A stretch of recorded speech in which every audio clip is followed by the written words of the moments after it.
Fala galera, bem-vindos ao podcast Além da Sexta, meu nome é Gustavo Teixeira e esse é o 11º episódio desse podcast, um podcast sobre basquete, mas principalmente sobre NBA, e estamos chegando ao fim de 2023, última semaninha do ano, último episódio do podcast deste ano também. Vamos falar bastante sobre a rodada de Natal. Boa parte dos times e jogadores que eu queria dar destaque já nesse episódio, de qualquer forma, participaram da rodada de Natal, então nada melhor do que juntar as duas coisas. E além dos jogos de Natal, eu queria falar sobre dois times em específico.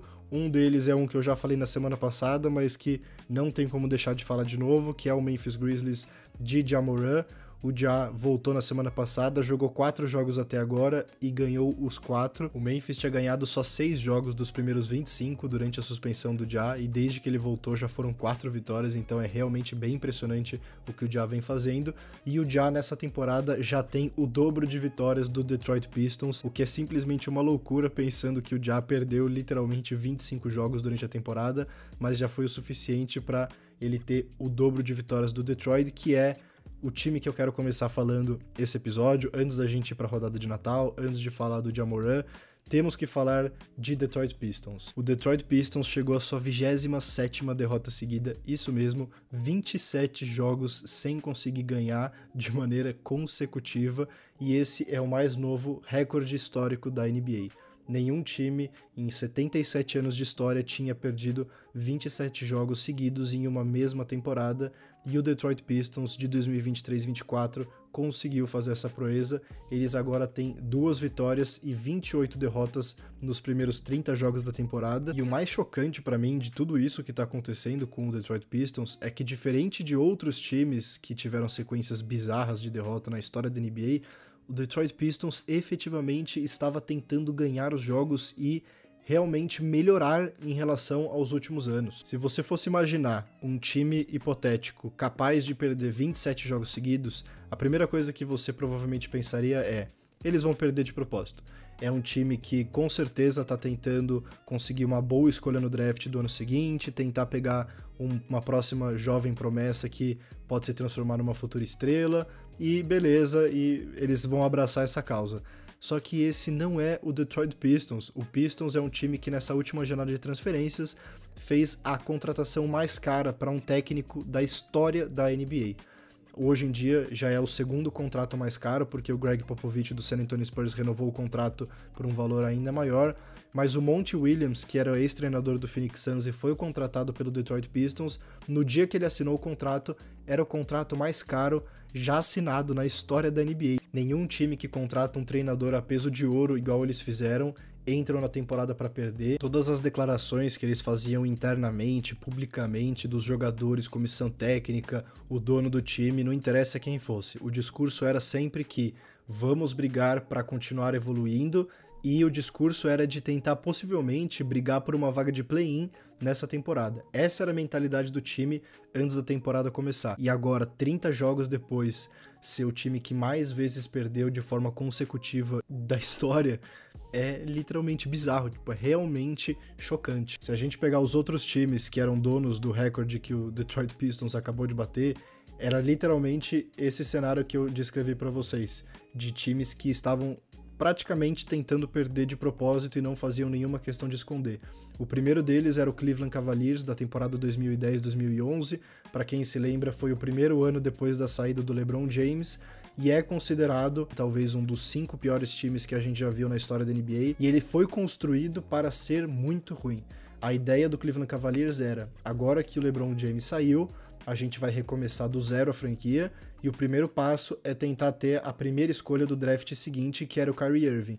Eles fizeram isso e conseguiram exatamente o plano deles. Eles foram o pior time da liga daquele ano disparado, tiveram uma sequência de 26 derrotas seguidas, que foi esse recorde que o Detroit Pistons acabou de bater, e no final do ano, contando com um pouco de sorte, eles acabaram tendo realmente a primeira escolha do draft, que eles usaram para selecionar o Kyrie Irving. E o outro time que também tinha conseguido chegar nessa marca de 26 derrotas seguidas foi o Philadelphia 76ers de 2013-2014, bem no comecinho do processo de Filadélfia, que foi essa fase que o time passou, que os próprios torcedores tinham adotado um mantra de trust the process, ou seja, confie no processo, e o processo era justamente perder de forma descabida, perder o maior número de jogos possível para conseguir ter boas escolhas no draft. Foi assim que eles conseguiram escolher o Joel Embiid, que inclusive foi apelidado de The Process, o processo. Foi assim que eles escolheram o Ben Simmons, que já acabou saindo do time, Markelle Fultz, enfim, entre outros jogadores, mas o grande filho do processo é o Joel Embiid. E a coisa tinha perdido tanto controle nessa época do Philadelphia que a NBA puniu eles por perder em jogos de propósito. Foi comprovado efetivamente que eles estavam entregando jogos e perdendo porque eles queriam ter essas boas escolhas no draft. Então é uma realidade totalmente diferente dessa do Detroit Pistons, que é um time que vem de muitos anos tendo escolhas altas no draft, conseguindo coletar esses jovens talentos, essas futuras promessas. Parece que estão num buraco negro, num abismo que eles não conseguem sair. É realmente desesperador para o torcedor. É muito mais grave essa fase do Detroit Pistons do que era a fase do Cleveland Cavaliers ou do Philadelphia 76ers, na minha opinião, porque o time não deveria ser ruim desse jeito que eles são, e se você pegar os números do Pistons na temporada, eles nem são tão ruins assim. Para um time que tá com 2 vitórias e 28 derrotas nos primeiros 30 jogos, o normal e o natural é você imaginar que eles estão em último colocado de literalmente todas as categorias. Só que essa não é a realidade. O Pistons é o 28º colocado em pontos por jogo, ou seja, tem 2 times da NBA que pontuam menos do que ele. Eles estão em 20º colocado em rebotes por jogo, 21º em assistência e 26º em times que mais tomam ponto. Então, eles não são o último em nenhuma dessas 4 principais categorias macro que a NBA considera. Mas é justamente a combinação de todos esses números, deles estarem nessa parte de baixo da tabela, em literalmente todas as métricas. E essa areia movediça que eles se encontram hoje é um time completamente sem vida. Eles entram em quadra já desmotivados totalmente. O único que tem salvado é o Cade Cunningham, que tentou o que ele poderia nesse último jogo, o jogo da derrota, da 27ª derrota contra o Brooklyn Nets. Ele teve mais de 40 pontos, 9 rebotes, teve desses 41 pontos, 37 foram no segundo tempo, quando era um jogo ainda bem parelho, foram pro intervalo perdendo por uma diferença pequena de pontos, um jogo totalmente virável. Ele tentou de tudo, mas o time não acompanhou, é um time realmente sem vida no momento nessa temporada, e a perspectiva para eles, para essas próximas semanas, não é nem um pouco boa. Eles têm um calendário bem difícil pela frente. Os próximos 8 jogos deles são contra Boston Celtics fora de casa, Toronto Raptors em casa. Aí eles vão fora de casa contra Houston Rockets, Utah Jazz, Warriors, Denver Nuggets, e aí voltam para jogar em casa contra Sacramento Kings e San Antonio Spurs. Desses próximos 8 jogos, os únicos que são ganháveis, na minha opinião, é contra o Toronto Raptors em casa e contra o San Antonio Spurs em casa, que é o último dessa sequência de 8 jogos no dia 10 de janeiro. Fora isso, eu hoje não consigo imaginar eles tendo qualquer chance de ganhar esses jogos, e a gente tá falando de uma sequência de derrota de 27, que provavelmente vai aumentar para 28 depois do jogo contra o Boston Celtics, e se eles não ganharem do Toronto Raptors, é uma sequência que pode chegar em 34, 35, talvez 36 jogos seguidos de derrota, o que é insanidade. É insanidade você pensar num time da NBA capaz de perder mais de 30 jogos seguidos e, querendo ou não, essa é a realidade do Detroit Pistons dessa temporada. Por mais irônico que possa parecer, eu faria uma nova reconstrução, não seria uma reconstrução completa, mas eu acho que não tem sentido nenhum você manter a base desse time para a próxima temporada ou até mesmo para essa. Eu já mexeria no time agora, enquanto ainda é tempo, até o dia 8 de fevereiro, que é quando é a trade deadline, que é o último dia que os times podem negociar os seus jogadores. Os únicos que eu manteria no elenco seriam Cade Cunningham, Jalen Duren, Jaden Ivey, Ausar Thompson e talvez Isaiah Stewart, mas se eu precisasse me desfazer do Isaiah Stewart, paciência. De resto, eu trocaria literalmente todo mundo. Bojan Bogdanovic pode ir embora, Marvin Bagley III pode ir embora, Alec Burks pode ir embora, Killian Haynes pode ir embora, todo mundo. E o Monty Williams eu só não mandaria embora porque, querendo ou não, ele não é tão culpado dessa situação. Óbvio que ele tem a parcela de culpa dele. Quando qualquer time perde 27 jogos seguidos, o treinador tem culpa sim, mas eu acho que ele pegou o bonde andando de uma situação que já vinha se arrastando há mais de 15 anos, e eu não acho que faz sentido sacrificar ele nesse momento, sem contar a multa absurda que eles precisariam pagar por ter acabado de assinar ele e já querer rescindir o contrato, então eu não mexeria nisso ainda, mas de resto é um time que aparenta estar completamente quebrado psicologicamente, sem perspectiva, não tem por que ficar arrastando essa situação por mais muito tempo. A melhor saída é você negociar todo mundo e coletar ativos e peças para que você consiga não necessariamente começar do zero, porque você não vai estar começando do zero se você tem Cade Cunningham no seu time, Jaden Ivey, Ausar Thompson, mas começando do quase zero para tentar salvar essa franquia histórica que é o Detroit Pistons, uma franquia 3 vezes campeã, múltiplas finais, jogadores históricos que já passaram por lá, enfim, é a pior fase da história da franquia e é uma franquia, um time que precisa de uma reestruturação completa e mudanças drásticas para ontem. Mas agora chega de Detroit Pistons, vamos falar da rodada de Natal e vamos começar de trás para frente com o Dallas Mavericks contra Phoenix Suns. O Dallas foi até Phoenix como visitante e atropelou o Phoenix Suns 128-114, e a grande atuação da noite, com certeza, para caso você não saiba, foi de Luka Doncic, 50 pontos, 6 rebotes, 15 assistências, com direito a 60% de aproveitamento de quadra, 8 bolas de 3 e 100% de aproveitamento do lance livre, 12 convertidos em 12 tentativas feitas. Literalmente uma atuação histórica, foi só o segundo jogador da história da NBA a conseguir chegar na marca de 50 pontos e 15 assistências na mesma partida. O outro jogador tinha sido James Harden na sua época de Houston Rockets em 2016. Ele também foi o quarto jogador na história da NBA a fazer 50 pontos na rodada de Natal. O último tinha sido lá nos anos 60, então realmente faziam muitas décadas que a gente não via. E o Luka Doncic é isso aí, galera, não tem muito o que falar. O Luka é realmente um jogador geracional, um jogador histórico. Ele é um dos melhores jogadores da NBA, mesmo novo ainda. É um jogador que com certeza ainda não está no seu prime. Ele ainda tem margem de evolução, o que é realmente assustador. Ele tá jogando para nível MVP. Eu não acho que ele vai efetivamente conseguir ganhar esse ano, porque para você ser MVP, você precisa não só ter os números, mas você precisa ter o resultado coletivo.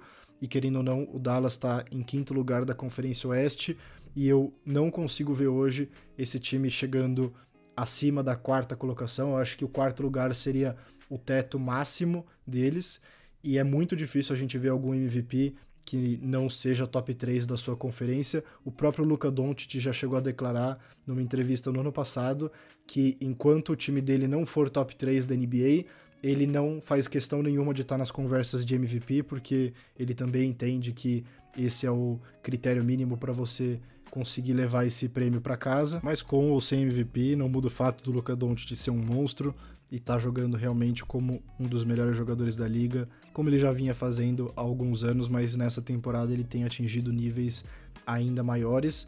Mas desse confronto, claro que o principal destaque para mim vai pro Phoenix Suns, e é um destaque negativo, porque agora eles chegam à marca de 14 vitórias e 15 derrotas na temporada. Eles estão fora da zona de classificação do play-in e eles começam a demonstrar sinais de ser um time disfuncional.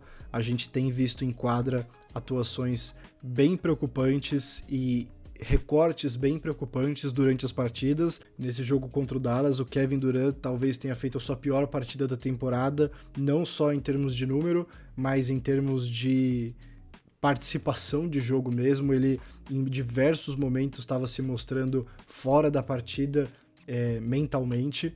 Ele tentou só 11 arremessos, o que é um número absurdamente baixo para Kevin Durant. Teve 6 turnovers e, como eu falei, em muitos momentos ao longo da partida, ele deixou o adversário que ele estava marcando ficar livre, ele não estava se comunicando, você conseguia ver ele até de certa forma apático em quadra, e isso só resume o que é essa fase do Phoenix Suns neste momento. Antes mesmo do jogo começar, tinha saído uma reportagem da ESPN americana sobre o Kevin Durant estar possivelmente frustrado com o time, frustrado com o desempenho dessa temporada, frustrado com as lesões que o time vem tendo, e que o Phoenix Suns estaria de certa forma contra a parede ou contra o relógio para poder melhorar o time e fazer ajustes necessários para que eles consigam efetivamente voltar para o patamar que a gente esperava que eles estariam nessa temporada, de serem candidatos ao título. Só que essa não é a realidade, isso é uma expectativa em cima de expectativas que não faz o menor sentido. O Phoenix Suns não tem nenhum ativo, não tem peças para fazer trocas. Tudo que eles tinham, eles trocaram pelo Kevin Durant, e o que sobrou, eles trocaram pelo Bradley Beal. Aí eles tinham o DeAndre Ayton e trocaram o DeAndre Ayton por 4 jogadores com contratos mais baixos para contribuir na rotação do time.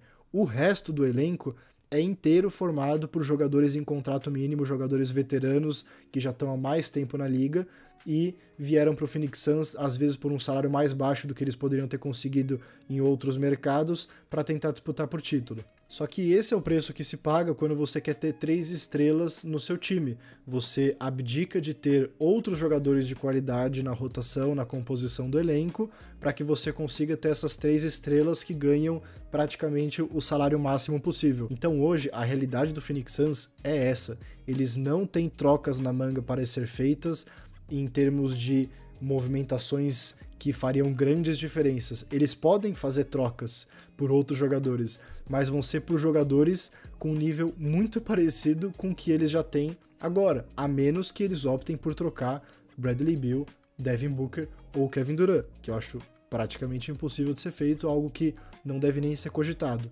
Então, se a ideia é tentar fazer movimentações nas arestas e trocar jogadores como Grayson Allen, ou Eric Gordon, ou Jusuf Nurkic, eles não têm muita margem de negociação, não têm muita margem para melhora.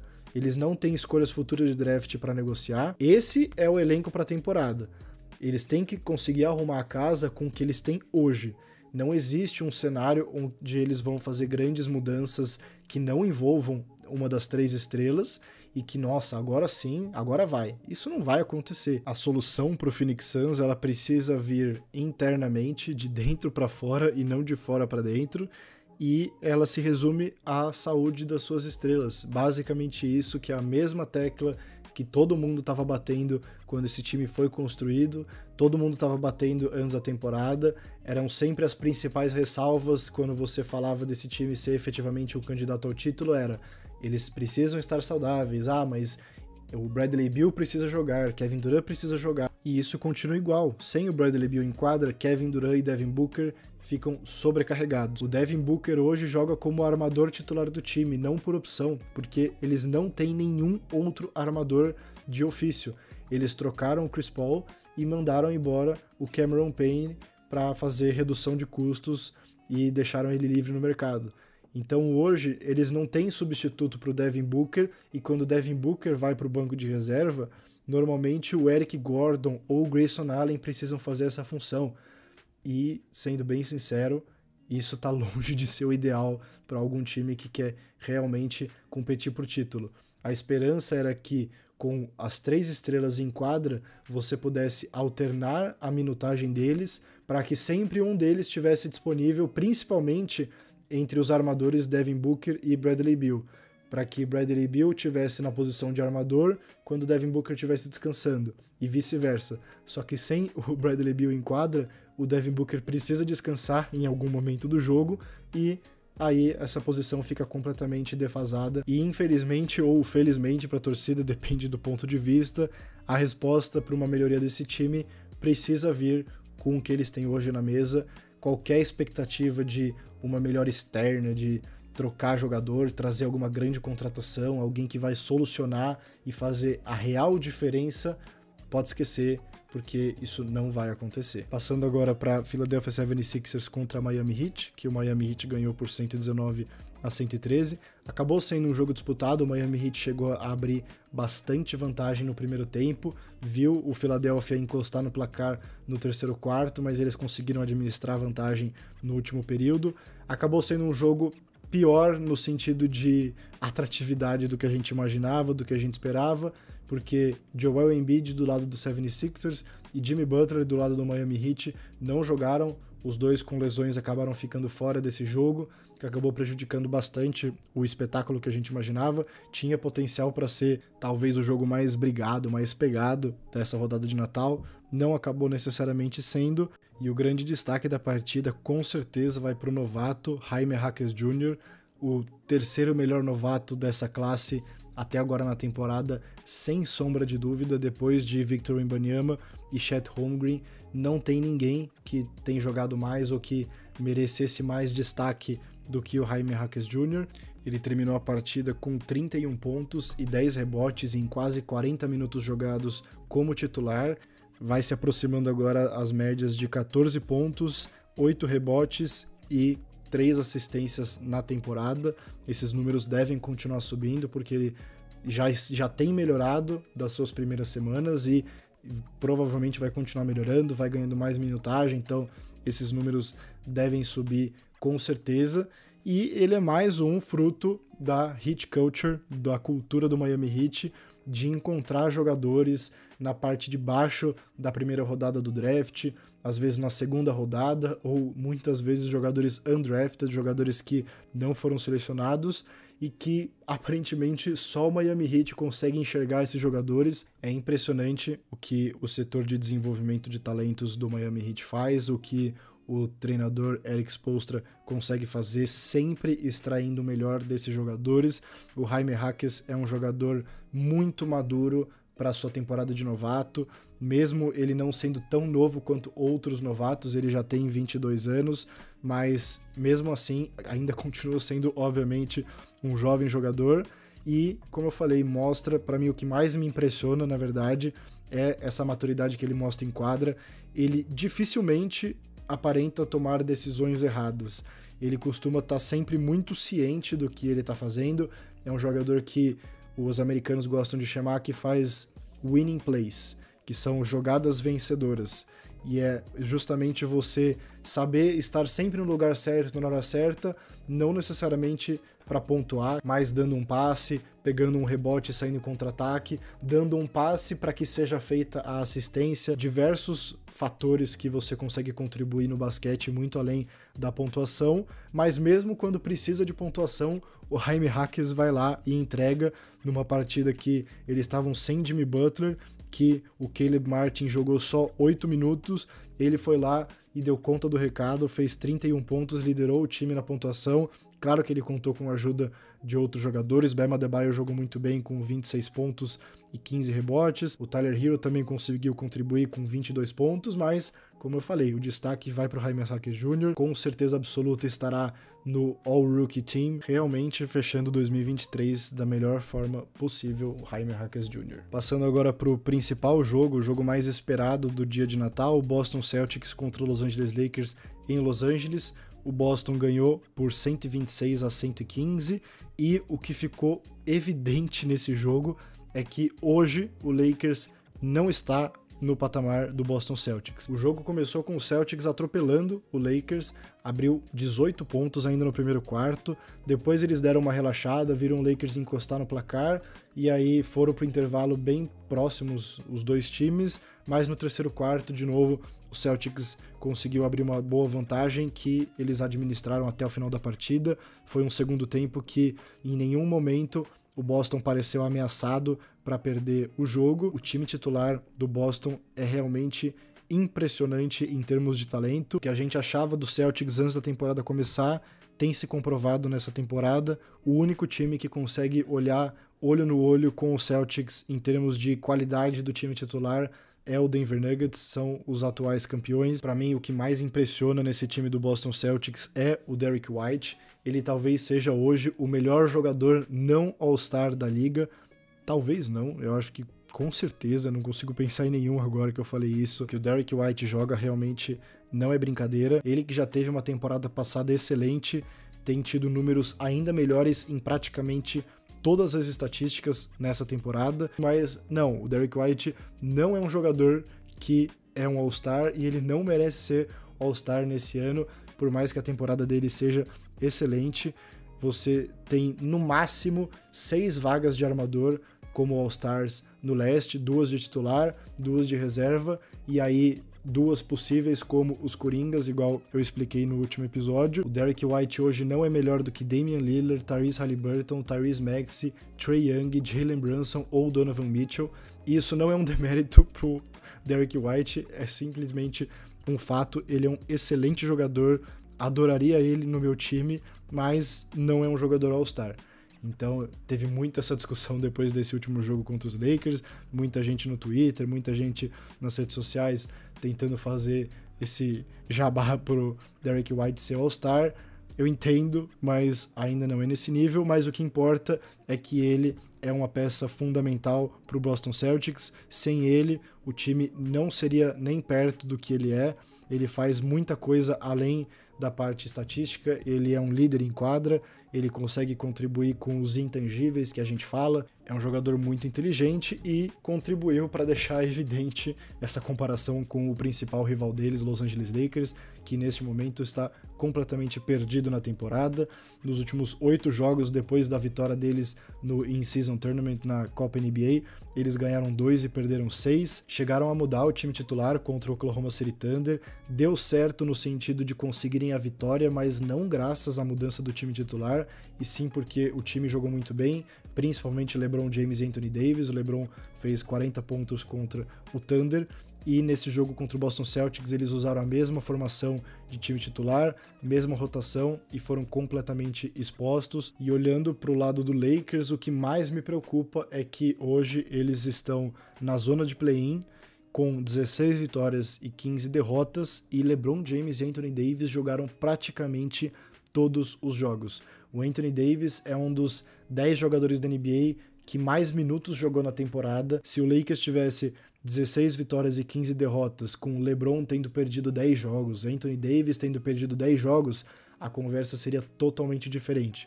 Agora, eles jogaram praticamente todos os jogos, e mesmo assim ele só tem uma vitória a mais do que derrota. É realmente bem preocupante. A temporada do técnico deles, Darvin Ham, é desastrosa. Ele vem fazendo uma péssima temporada. Ele não foi bem na temporada regular do ano passado, mas foi muito bem nos playoffs. Então eu acho que valia a pena dar esse voto de confiança para ele no começo da temporada, porque ele tinha terminado bem o ano, mas essa temporada até agora, esses primeiros 31 jogos dos Lakers, é realmente desesperador o que ele vem fazendo. Se você parar para assistir os jogos do Lakers, as rotações não fazem nenhum sentido, ele não sabe usar direito o Rui Hachimura em quadra, tem realmente deixado muito a desejar. Não acho que o Lakers vai demitir ele ou vai fazer alguma coisa do tipo com a comissão técnica até o final da temporada. Eu acho que se a temporada for um desastre, eles não alcançarem os objetivos, talvez seja repensado, mas durante a temporada eu não consigo imaginar algo do tipo sendo feito.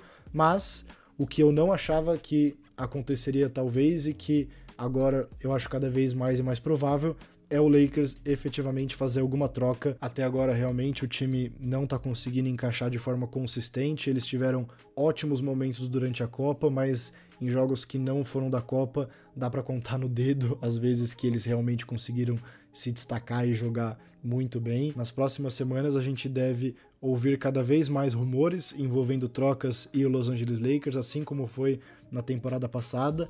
Essa temporada não é tão preocupante igual a última. Nesse momento, na temporada passada, a situação era bem pior. Então, se o torcedor quiser se apegar em algo positivo, pode se apegar a isso. Mas, como eu falei, tá cada vez mais nítido que algo precisa mudar. E, na minha opinião, não vai ser o técnico. Então, vai sobrar para algum dos jogadores. Resta saber que tipo de jogador vai estar disponível para eles fazerem uma troca e que tipo de pacote eles ofereceriam para esse jogador, se o Austin Reeves seria incluído ou não, se eles incluiriam a única futura escolha de draft que eles teriam, se eles não fazem nada e esperam acabar a temporada, e aí na janela de transferências de junho eles vão ter 3 escolhas de primeira rodada para trocar. Então são muitas coisas que o Lakers precisa decidir, mas eles precisam decidir rápido porque o tempo tá correndo, o Oeste é muito profundo, os times são muito bons, e agora fica na expectativa para ver o que eles vão fazer nesse ano de 2024. Passando agora para o Golden State Warriors contra Denver Nuggets. Denver ganhou de 120 a 114.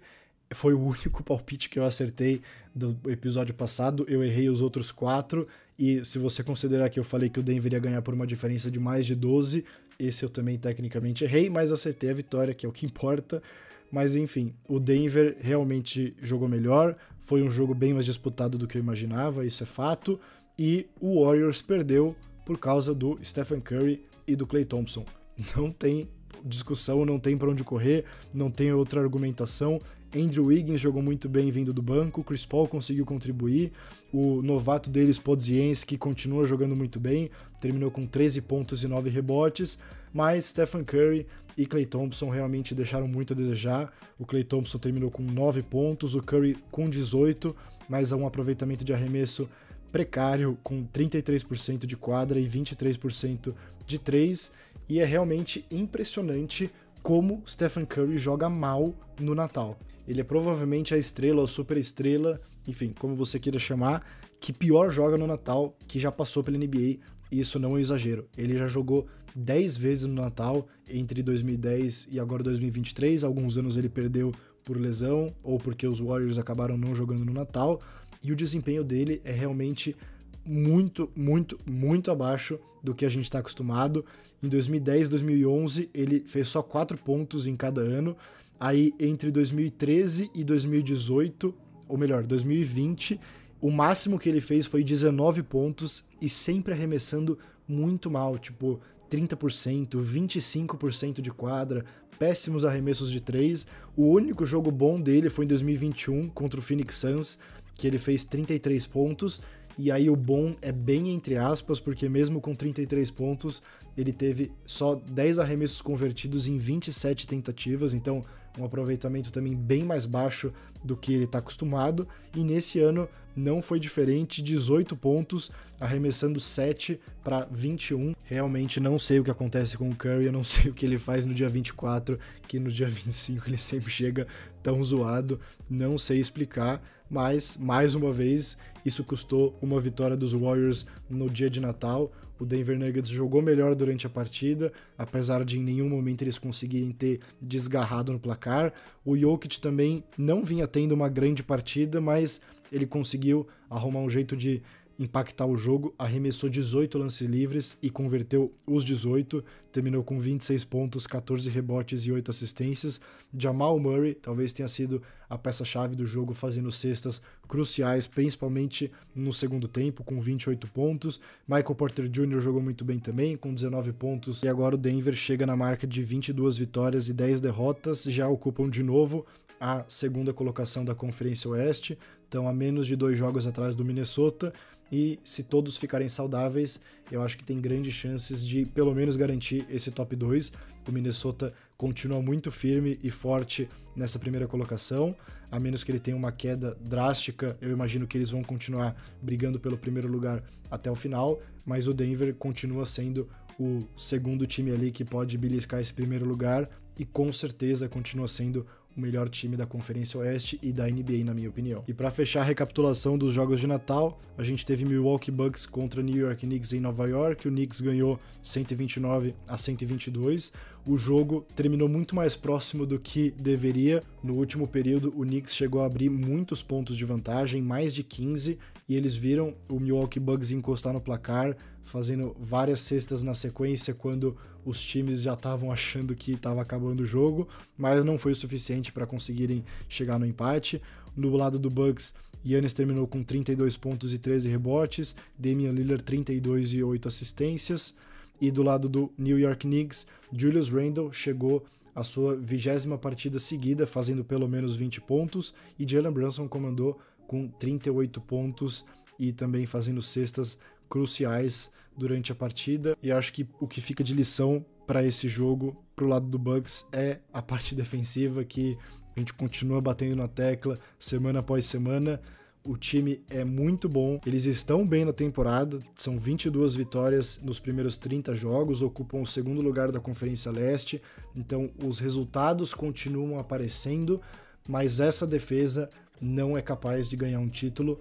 Eu não sei se eles conseguem arrumar a defesa com o elenco atual ou se eles vão precisar fazer alguma troca e abrir mão da última escolha de draft que eles têm para trazer um Caruso da vida, alguém que consiga contribuir, mas a realidade é que essa defesa que eles vêm apresentando nessa temporada até agora não é suficiente para eles conseguirem ganhar do Boston Celtics nos playoffs, e arrisco dizer que eles sofreriam muito para ganhar do Philadelphia 76ers. A defesa continua sendo prioridade número 1, 2, 3, 4 e 5 desse time, e enquanto eles não arrumarem, eles vão continuar ganhando jogos, sofrendo muitos pontos, e perdendo jogos, sofrendo muitos pontos.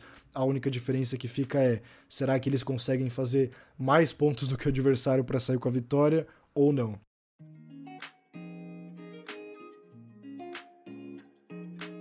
Finalizado a rodada de Natal, vamos falar agora do último ponto antes de encerrar o episódio, que é Ja Morant e o seu retorno triunfal até o momento para o Memphis Grizzlies. Nesses 4 jogos dessa última semana, desde que ele voltou, tá com médias de quase 29 pontos por jogo, mais de 5 rebotes, mais de 8 assistências, e foi o grande catalisador dessas últimas 4 vitórias do Memphis Grizzlies. Nesses 4 jogos, ele só não fez 30 pontos em um deles, conseguiu ganhar do Indiana Pacers em casa, que foi inclusive o único jogo em casa que eles jogaram.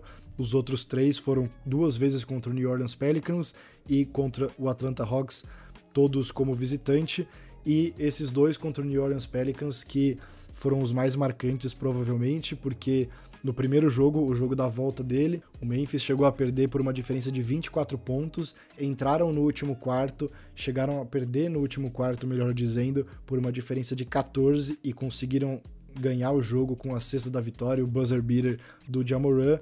E nesse último jogo contra o New Orleans Pelicans, eles também estavam perdendo por uma diferença de mais de 14 pontos e conseguiram sair com a vitória. O Ja terminou com 31 pontos em 40 minutos jogados em um jogo que teve prorrogação, e esse Ja Morant é o que faz o torcedor poder voltar a sonhar em ter uma temporada minimamente relevante. Não tô falando em necessariamente disputar por alguma coisa real nos playoffs, mas ter a possibilidade de disputar os playoffs, que pelo que foi essa temporada no começo, já seria uma grande vitória para esse time, e era por isso que eu batia tanto na tecla de que precisávamos esperar o Ja Morant voltar antes de realmente avaliar o Memphis Grizzlies como um fracasso nessa temporada.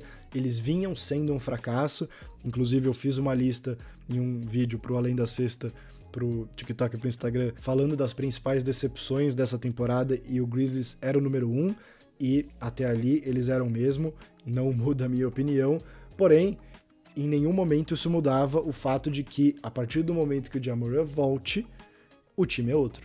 Mesmo sem os seus pivôs machucados, Ja Morant é capaz de fazer essa diferença em quadra, e ele tem mostrado isso até agora, tem conseguido liderar o time a um 100% de aproveitamento até o momento, começam a olhar, conseguir enxergar o play-in à vista. Antes eles não conseguiam nem enxergar, não existia uma luz no fim do túnel, agora ela existe. O Memphis está na 13ª colocação com 10 vitórias, e o Golden State Warriors é o primeiro time na zona de classificação do play-in com 15. Então a conta é mais ou menos essa. O Grizzlies precisa tirar uma diferença de 5 vitórias ao longo da temporada, e se você considerar que Warriors e Memphis nem se enfrentaram na temporada ainda, eles têm todos os seus jogos a serem feitos, e que esses confrontos diretos podem muito bem acabar decidindo quem fica na frente no final da temporada, é sim uma perspectiva boa para o Memphis conseguir salvar o seu ano, salvar a sua temporada. Marcus Smart também voltou de lesão, jogou bem no último jogo, contribuiu com 5 roubos de bola, e agora é esperar para ver como eles conseguem se sair nas próximas semanas. Eles vão ter uma sequência com confrontos bem difíceis, eles jogam contra Denver e Clippers fora de casa, depois contra o Sacramento Kings em casa, aí eles têm 2 jogos ganháveis em casa contra San Antonio Spurs e Toronto Raptors, e aí depois eles voltam a ter uma sequência bem pesada, fora de casa contra Lakers, Phoenix Suns e Dallas Mavericks, contra Clippers de novo, New York Knicks, Warriors em casa, enfim, uma sequência de jogos complicadinha pela frente, e vai dizer muito sobre esse time. Se eles forem um time que realmente viraram a chave e um time diferente do que eles apresentaram no começo da temporada, eles vão precisar mostrar isso ao longo dessas próximas 2 ou 3 semanas, liderados pelo Ja Morant. E com isso, vamos chegando ao fim desse episódio. Muito obrigado a todos que ficaram até o final. Espero que vocês tenham gostado. Não deixem de acompanhar o perfil Além da Sexta no TikTok e no Instagram, @Além da Sexta no TikTok, @Além da Sexta com ponto entre as palavras no Instagram, com vídeos todos os dias sobre NBA. E a gente se vê por aqui de novo na semana que vem com o primeiro episódio de 2024, o episódio número 12 desse podcast. Desejo a todos um feliz ano novo. E é isso. Até a próxima.